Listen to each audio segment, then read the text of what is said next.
How does a company go from dominating the global pizza market to watching billions disappear? For Domino's Pizza, it wasn't bad luck or changing trends. It came down to one decision, one moment where everything shifted, a decision that looked smart at the time, but ended up exposing weaknesses no one realized were there. And once it started, there was no easy way to fix it. In 1960, Tom Monahan and his brother Jim took over the operation of a small pizza restaurant in Ypsilanti, Michigan, near Eastern Michigan University. The deal was secured by a $500 down payment, after which the brothers borrowed $900 to pay for the store. Tom was 23 years old. He had grown up partly in orphanages and foster homes after his father died when he was 4. He had been expelled from seminary, dropped out of college twice, and been swindled out of his savings by a con artist with an oil drilling scheme. A pizza shop in Ypsilanti was not the plan. It was the only option left. Within 8 months, Jim Monahan took a beat-up Volkswagen as a trade for his half of the business. Tom was now alone, working 100-hour weeks, sleeping in the back of the store, and obsessing over one single competitive insight that would define everything that came after. Speed. Not taste, not topping, not ambiance. Speed. Beginning in 1973, Domino's Pizza offered a guarantee to customers their pizza would be delivered within 30 minutes of placing an order, or they would receive the pizza free. It was the most audacious promise in fast food history. Not we'll try, not usually. 30 minutes, or it's free. Domino's grew from 290 stores in 1980 to well over 5,000 in 1990. The 30-minute guarantee was the engine. It gave delivery drivers a mission. It gave customers a reason to call. It turned a commodity product, pizza, into a performance, and it built Domino's into the world's largest pizza delivery company in less than 3 decades from a $900 loan. Then, the lawsuits came. In December 1993, a St. Louis jury awarded $78.75 million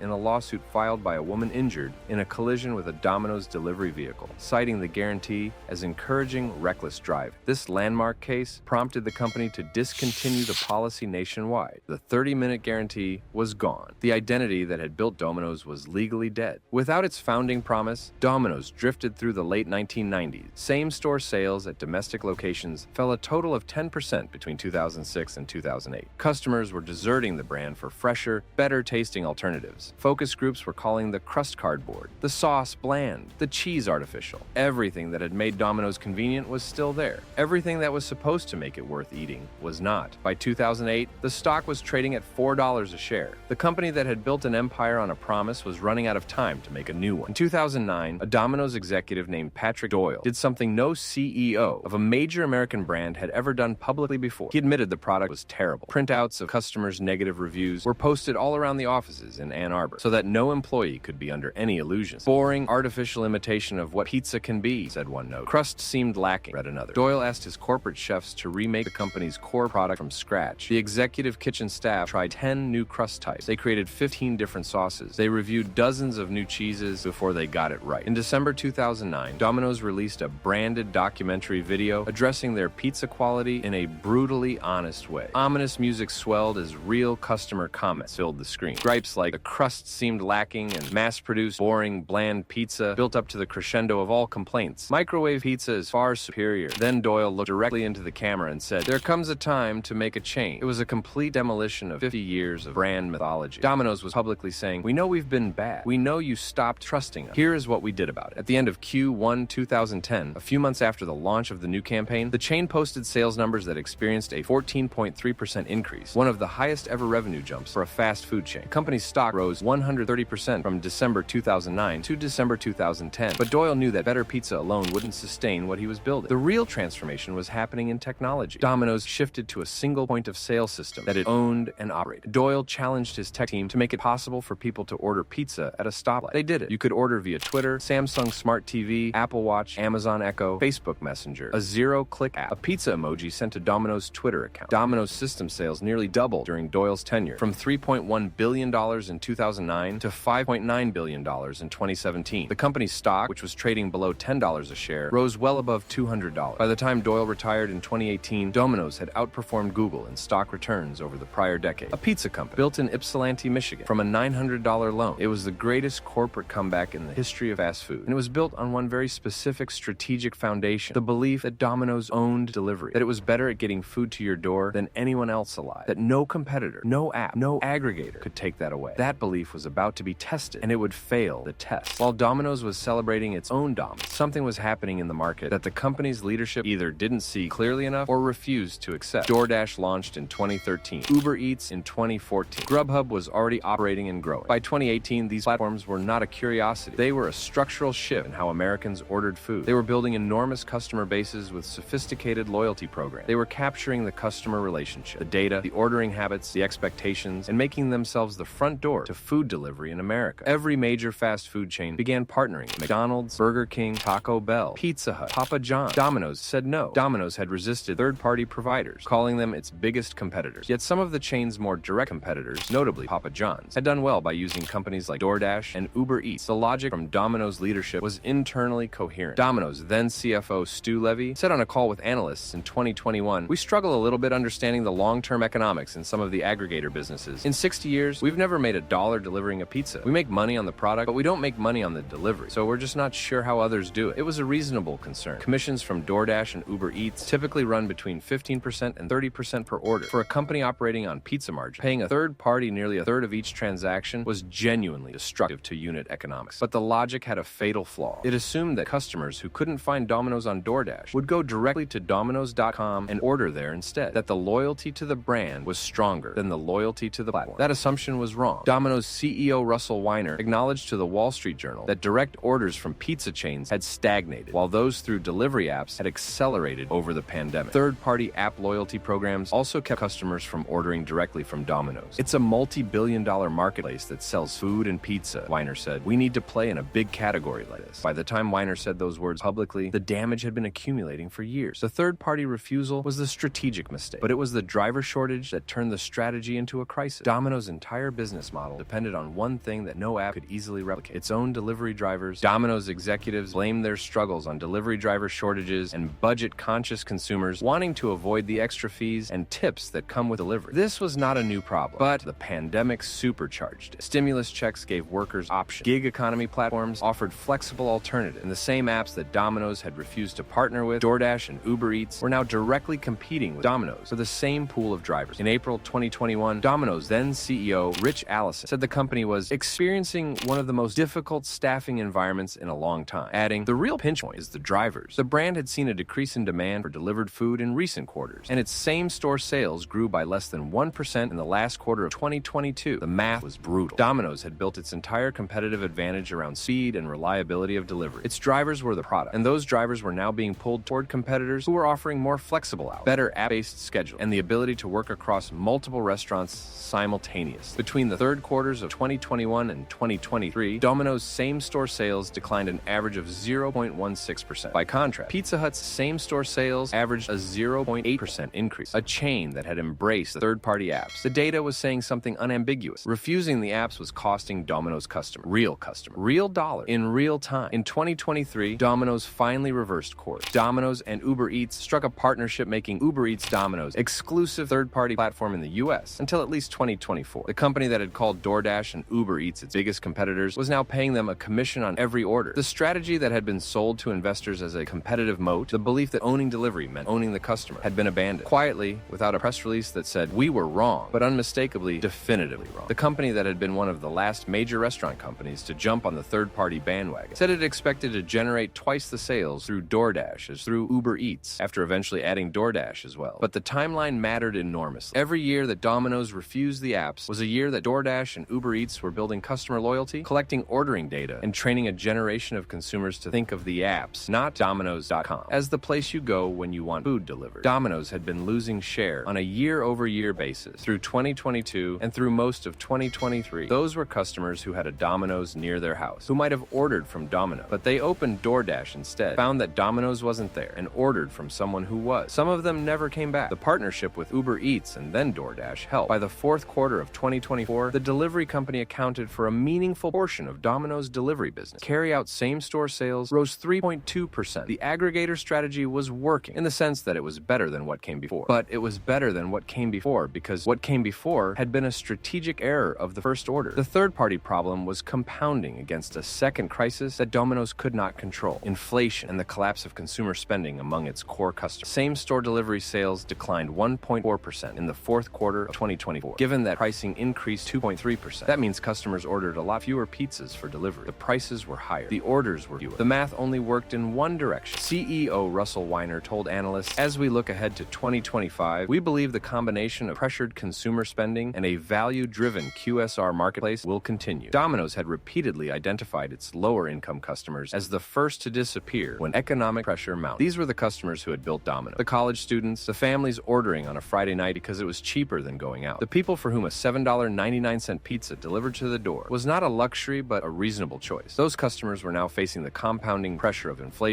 high delivery fees, and tipping culture. A Domino's pizza that cost $10 2 years ago now costs $13, plus a delivery fee, plus a tip for the driver. The total bill for a basic pizza night costs $20, $25, sometimes $30. At that price point, other options, cooking at home, grocery store prepared food, even a sit-down restaurant, started looking competitive. Papa John's and Pizza Hut both matched Domino's $9.99 best deal ever, with promotions at the same price point. And Little Caesars undercut Domino's $6.99 mix and match deal with a $5.99 version. The price war that Domino's had long been able to win through operational efficiency was now being fought on terrain where every competitor was willing to bleed. On April 27, 2026, Domino's announced a downward revision of its full-year same-store sales growth forecast, resulting in a significant 10% drop in its stock price. Executives noted that sales had softened since March, with consumer sentiment dropping to levels reminiscent of the peak of the COVID-19 pandemic. There is a problem sitting underneath all of Domino's specific struggles that no amount of clever strategy can fix. The pizza sector has seen its average sales slow for the past year and a half. The cause for concern is quite obvious. The rise of third-party delivery platforms, Instacart, DoorDash, and Uber Eats, are growing at impressive rates. And even while Domino's is taking market share, the market has stagnated. Think carefully about what that means. Domino's is beating Pizza Hut and Papa John's. It is gaining share within the pizza category. And still, it is growing below inflation because the category itself is not growing. The apps have democratized food delivery to the point where pizza must now compete not just against other pizza, but against every restaurant on DoorDash's menu. The customer who once defaulted to Domino's on a Friday night can now browse 200 restaurants in their neighborhood with a single scroll. Based on the three major chains' outlooks, Domino's should probably grow same-store sales about 7% total over a 4-year stretch, growth below inflation. Meanwhile, both Papa John's and Pizza Hut will see same-store sales decline over that stretch. This is what market maturity looks like in slow motion. The pizza delivery category that Domino's essentially invented is approaching a ceiling, and the decision to stay out of the third-party apps for as long as Domino's did accelerated the erosion that was coming anyway. As of early 2026, Domino's has not collapsed. It is still the world's largest pizza company by store count, with roughly 21,750 locations across more than 90 international markets as of September 2025. It still delivers over 1 million pizzas every single day, and it still operates what is arguably the most advanced food delivery technology infrastructure of any restaurant company in the world. But the numbers that once defined its golden era are no longer there. The all-time high stock price of $531.43, reached on December 31st, 2021, is now firmly in the past. Since then, the stock has dropped by more than 30%. In the US, same-store sales declined by 0.5% in Q1 2025, a small number on the surface, but a meaningful signal for a company that had built its reputation on consistent growth. The nearly decade-long streak of same-store sales increases. The streak that turned Domino's into a Wall Street favorite has officially come to an end. In response, the company is shifting gears. The DoorDash partnership is now fully active. The Uber Eats partnership has expanded even further. Domino's is also rolling out new menu items, including stuffed crust pizza and updated chicken products, in an effort to bring customers back and boost traffic. Its current strategy, branded Hungry for More, reflects a company trying to reignite momentum rather than defend dominance. CEO Russell Weiner summed it up bluntly in an interview with CNBC. "We're not happy with it. That's not the language of a company in crisis, but it's also not the language of the Domino that was once outperforming tech giants like Google in stock return." Tom Monahan built Domino on the belief that speed of delivery was the only advantage that mattered. He was right. The 30-minute guarantee built an empire. Patrick Doyle rebuilt Domino's on the belief that owning the technology of delivery, building the app, owning the data, controlling the driver was the only competitive moat that couldn't be copied. He was right. It built the greatest fast food comeback in history and a $28 billion company. But then Domino's leadership took that belief one step too far. They looked at DoorDash and Uber Eats and saw competitors instead of infrastructure. They assumed the customer's loyalty to Domino's was stronger than the customer's loyalty to convenience. They bet that a generation of smartphone users who lived inside apps would exit those apps and open Domino's.com instead. As the company eventually acknowledged, holding out hurt the restaurant more than it hurt the marketplace. Aggregators are key to reaching younger restaurant customers, and the years spent refusing to acknowledge that cost Domino's something it could not buy back: time, market share, and the ordering habits of millions of customers who had moved on. The lesson is not that Domino's made a cowardly decision. The decision to refuse the apps was the opposite of cowardly. It was bold. It was principled. It was backed by real real data about delivery economics, and it was wrong. In 2011, Doyle had said, "The only thing I'm absolutely confident of is that if you don't change, you're going to die. Your business will end if you just say, the safest thing I can do is to continue to do what I have been doing. That leads you nowhere." He was right. The tragedy is that his successors applied that lesson to the wrong problem. They changed the pizza, they changed the technology, they changed the marketing. But when the biggest change in delivery arrived, the aggregator platforms that were reshaping how the entire industry got food to customers, they stood still and called it strategy. Standing still never saved an empire. It only delays the wreck.